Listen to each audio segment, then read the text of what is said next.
What's up, guys? It's two fat guys here at the movies. Me and What's up? Mr. J. We're here to see Toy Story 4. Four. What do you think? Expectations? I've read that it's good, decent, but I'm also going to go out and say that I think Bo Peep is going to be the villain. Now brag about it. I agree. Bo Peep's gonna be the villain. If you missed out on don't sweat it. This is gonna be kind of like a little intro thing on YouTube. Newbie arcade Nothing fancy. So, we're gonna watch this movie now. Ready? Estimated rating. 5 out of 10 out of 5 out of 10. Download the Newbie Arcade app Oh, into your out of seat early 10. next time to play. Right now, I'll give it a 7.5, 8. That's about where I'm at too. About an 8. All right, guys, let's watch Movie World. Find out what's next.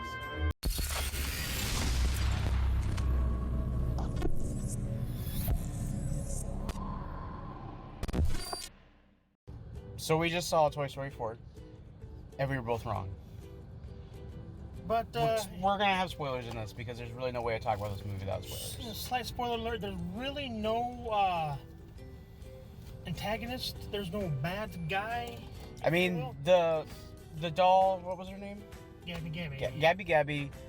Is quote unquote the antagonist for the majority of the movie, but like most, I would say most like Darth Vader, for example, redeemed in the end. You know what I mean? Yeah. You know, it's not a long arc, and there's not a lot of character development put into her. But she's just a toy that was a defective toy that wanted to have all those moments that she learns from Forky about Woody, and you know, as we said in our first reaction, the beginning of this video, we said that Bo Peep was going to be the villain, and I think my reaction to that was only because of the way the trailers were done. They made the way they played the trailers. However, there were some parts where kind of thinking she was going to turn heel, but again, it's for her it was like 7 years surviving on her own. So yeah, so I guess she was one of those like minor characters like in the first two movies that like she kind of blended in with the rest of them because she actually wasn't Andy's toy, she was the sister's toy, Molly's toy. So I guess I never realized she wasn't even in Toy Story 3. I guess it never even occurred to me.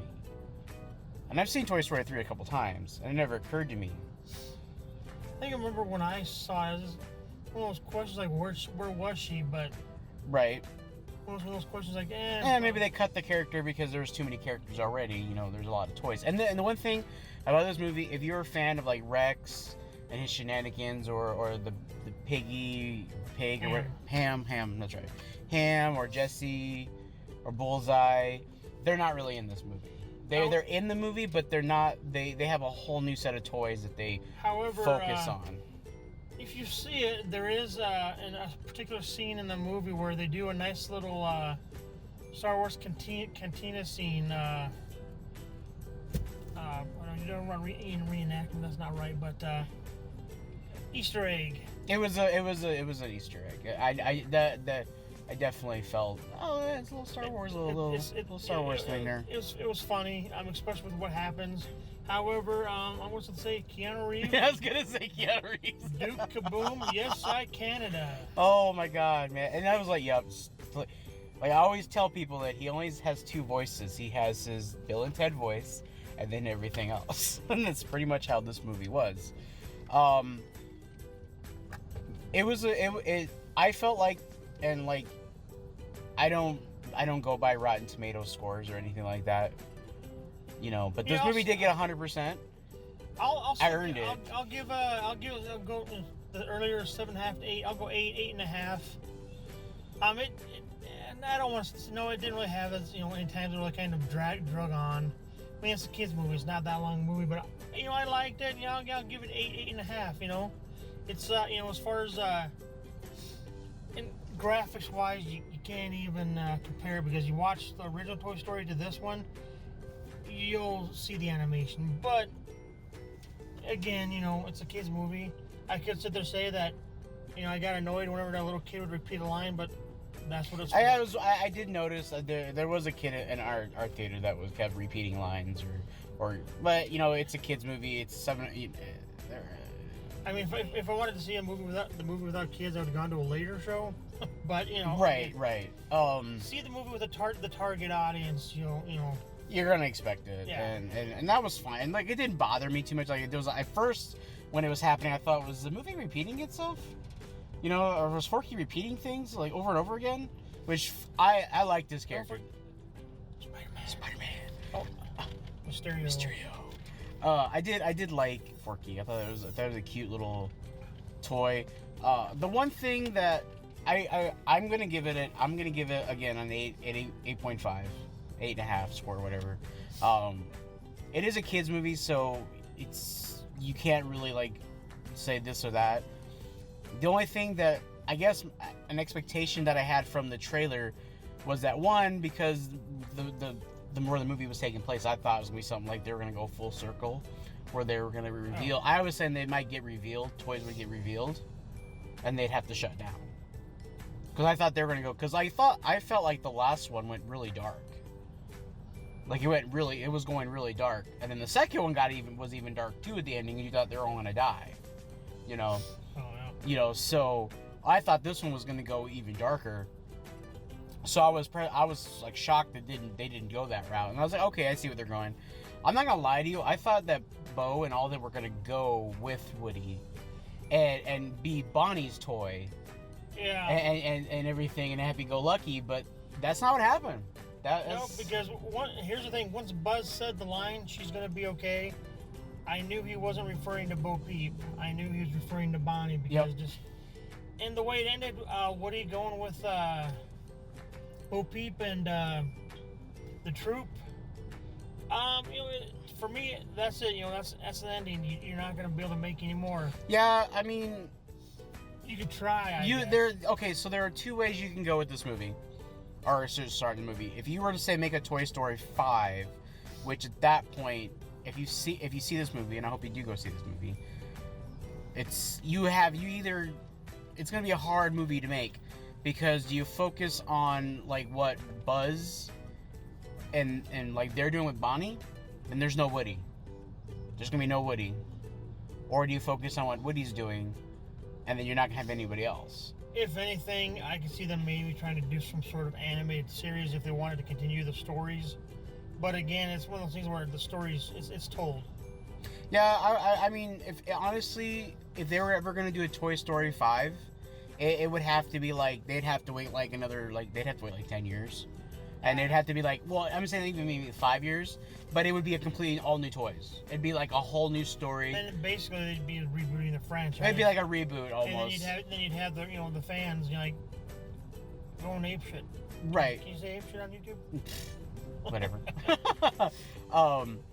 Yeah, I mean, honestly, looks like there were some little credit scenes or something, but we didn't stay to see if there's any after credit scenes. This is basically Ducky and Bunny helping out a couple of frog toys. Yeah, and I think what they did, what Woody initially, from that little gist that we saw, I think what Woody's doing is like they staying with the carnival, and they're helping like new toys find homes, like the carnival prizes to find homes. Trying to find a kid. Like find a kid, So I think now that I'm thinking about it, I think that was what Woody's purpose was to make children happy as a toy, but not just him, but other toys to find homes. Like that was kind of the theme I felt.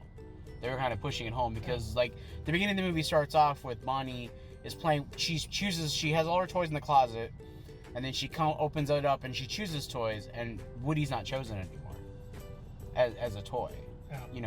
And so he's left behind, and there's a couple times where he's like talking and he mentions Andy, and when he meant to say Bonnie. So I think the movie was really pushing that Woody couldn't let go and everything, and that his main focus was making sure that whoever the top toy is stays that top toy. They didn't really show the jealousy that he had in the first movie. So they did show a lot of growth with the character. I mean, there's a little jealousy there, but it wasn't like before with Buzz, where he actually was trying to get rid of Buzz. Yeah, I think you have the growth of the character. He's kind of aged and stuff, but he's kind of a little bummed he's not picked as like one of the top toys anymore. But again, it's one of those things where, you know, you can't have the whole, well, he hates this character now because I think he's finally accepted his role as a mentor. You know, again, like you said, you know, toys being played with. Was trying to show Forky throughout the movies that you're what makes Bonnie happy now. You know, she's what you need. And he kind of thought that, you know what, no, he you know, kind of, you know, decided that, you know, yeah, you know, he doesn't, you know, or Bonnie doesn't need him to be happy anymore. Yeah, I mean, yeah, it's he doesn't need to be the one who's happy. It's Bonnie, and that if he's not the one that's making her happy, he's still making her happy by making sure that whatever toy is her favorite stays safe. You know, the one thing that, like, thinking about, like, listening to you, like, thinking about this now, you're right. They can there's no way they can make another one without it being a complete reboot with new toys, because this movie did go full circle. Because if you think about it, going back to Toy Story 1, and now it's a kids movie. Don't get all that technical with it. But with the first Toy Story, Andy top toy was Woody. He slept with Woody. You know, he played with Woody. He took Woody everywhere he went. Had the cowboy. Had the cowboy theme sheets. You know, drawings of Woody. Then he got a Buzz Lightyear, and everything changed. And he got really jealous, and he did everything he could to actually get rid of Buzz at one point. You know, and thinking Buzz was stupid. But then at the end of the movie, he realized that, like, kind of realized that's what his role was. In this movie, you know, he's not the top toy anymore. And then Forky comes into it. He didn't try to get rid of Forky. He tried everything he could to keep Forky there. Even though Forky's like, I'm trash. You know, what are you doing here? I'm not a toy. I'm trash. And that was one thing I thought they'd dig into, like, what makes toys alive. Like, because he's technically a fork that she turned into a toy. Or a fork. A spork. You know, so I was like, what? I thought they might dive into that a little bit. Like, what makes toys really alive, you know? But then maybe that would just take away the magic of it, of them just being alive. Or perhaps not maybe what makes a toy come alive, but what makes an everyday object a toy. Makes a toy, yeah, like the imagination of a child. I thought they would dive into that some, but they didn't, which is okay. That might be, you know, a little too deep for the target audience, I guess. But I did like how the first Toy Story, Woody's trying to get rid of Buzz, who's the new toy on the block. Or the final, like, if you say this is the end of the trilogy, Woody is trying to protect the toy that's the top. Isn't it a quadrilogy or whatever? A quadrilogy, yeah. And then I like how they ended it, like, with Buzz saying to infinity, and then cutting to Woody and saying and beyond, and then that was the last line of the movie. You know, or like, because, I mean, of course you have, like, some lines after that, and the end credits, or mid-credits, or whatever you want to call it. Just remember, Dad's totally going to jail. Dad's going to jail. I love that. But it did feel like, because of the first movie, they had, you know, a very small group of toys that they focused on, and the second one they added more, and the third one they added more, so I felt like a lot of the toys didn't have a lot of screen time, or, like, character development. Where you didn't really care too much about a lot of them. If you were to think this one, they went back to that. If you were to take, say, 3 and 4, where they added characters, it's almost like in Infinity War and Endgame. You have, well, Endgame you didn't have quite as many characters, but in Infinity War you had all these characters that you had to give screen time to, where it was kind of hard. Like, how much do you do? And I think the fourth one or the third one I haven't watched for a while. It's been a while since I've watched it, but. This one they actually kind of it seemed to me like they paced it enough to where every, you know, group had its you know, moment to shine, if you will. Right, and I do like how they kind of, like, and this is another reason why I was, like, going into the movie, I thought that Bo Peep was going to be like the antagonist in this movie, because the movie starts with going back 7 years and showing you what happened to Bo Peep, why she was not there in Toy Story 3. It's essentially she got sold to somebody, and then she ended up, for some reason, she ends up in an antique shop, and then she just doesn't want to wait any longer, and she leaves. You know. Like I said, there was like a, you know, a bit of dialogue between her and Woody that kind of seemed to, I want to say, I'm just going to say dark. That, you know, like, maybe she was, like, the bad guy. Maybe she's trying to keep Woody from getting back to his kid. But it didn't end up that way. And like I said, you know, I'm glad that actually, well, you consider saying, I mean, you know, not every movie needs a bad guy. In which, again, you thought Gabby, oh, yep, she's the bad guy. But you hear her story and why she's, like, you know, wanting to have the, you know, Yeah, essentially, her voice Woody. box didn't work, and Woody had his functioning. So, I mean, they did a good job of making her seem like a villain. But, you know, I mean, the movie had a good without actually having a main villain. Or somebody that's like, oh, we have to stop it. Like, I guess it's refreshing to have a movie that doesn't follow the general Hollywood formula. Is that here's a villain, we have to stop the villain. Here's the build-up of the conflict to stop the villain, stopping the villain. You know, kind of like how Toy Story 1 was with Sid, Toy Story 2, as we were talking before, the owl, and then 3 was the bear at the daycare. You know, and each one they weren't redeemed. They just got what they had coming. They're comeuppance, if you will. Yeah, they're comeuppance. Let's Yeah. see, Sid had, you know, the toys coming alive, chasing after So him. we would never hurt toys anymore. Al, they escaped out of the packing, so they got off the plane.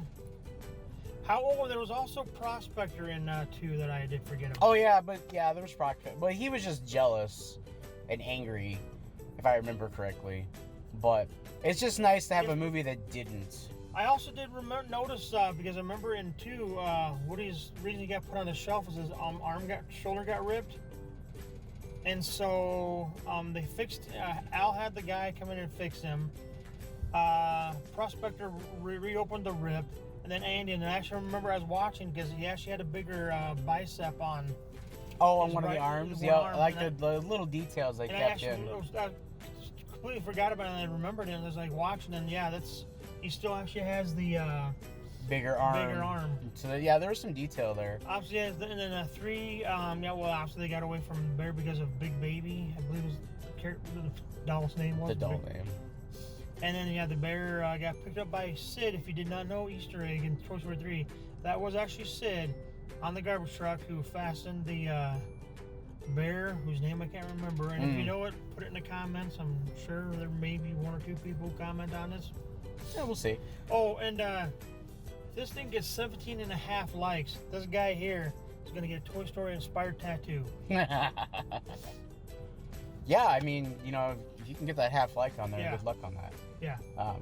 Hopefully YouTube doesn't implement that feature.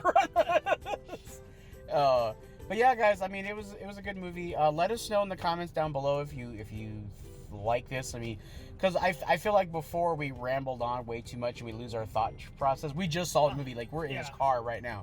Like we saw the movie like within 10 minutes ago. And you know, if you guys want to see more 2 fat guys go in the movies, sound off in the comments. Let this guy know. Because, you know, I have 4 subscribers to my YouTube channel, I think. So he's like, well, now you have 5.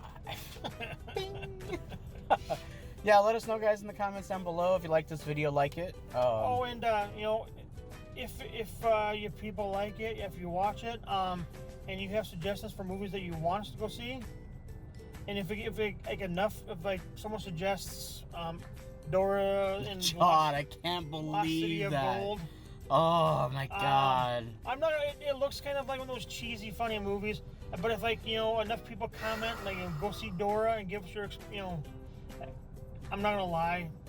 I'm only gonna go for 2 reasons, and you know that really only counts as 1 reason on it's boobs. Okay, that's all I'm gonna say. Oh boobs. God. Yeah. Yeah, that would be the only reason I'd go see that movie. Other than that, that's not reason enough for me, so I wouldn't. But again, if you know, the people like this 2 fat guys going to movies, and you throw out suggestions, and you know, they get enough enough likes or enough people comment, yeah, go see that one. Or if you just walk up to me and go, like, you know, if you know me or whatever, and person, and walk up to me and say, you need to go see that movie right now. Okay. Probably gonna do it. But yeah, so anyways, guys, this is, you know, the armadillo here of Majin Planet. And Mr. J. Mr. J here, and thanks for watching Two Fat Guys Going to the Movies. I think that's probably what I should call the series. Yeah. Two Fat Guys Going to the Movies. You know, Hey, give it 2 popcorn buckets up. 2 popcorn buckets. Oh yeah. Oh yeah, there we go. There we go. We're gonna get Toy Story 4. 2 popcorn buckets. And he can't reach it. Wait, I got it. You got it. All right, here we go. We're giving Toy Story 2. 2 popcorn Two buckets. popcorn buckets. All right, guys. Thanks for. Peace out.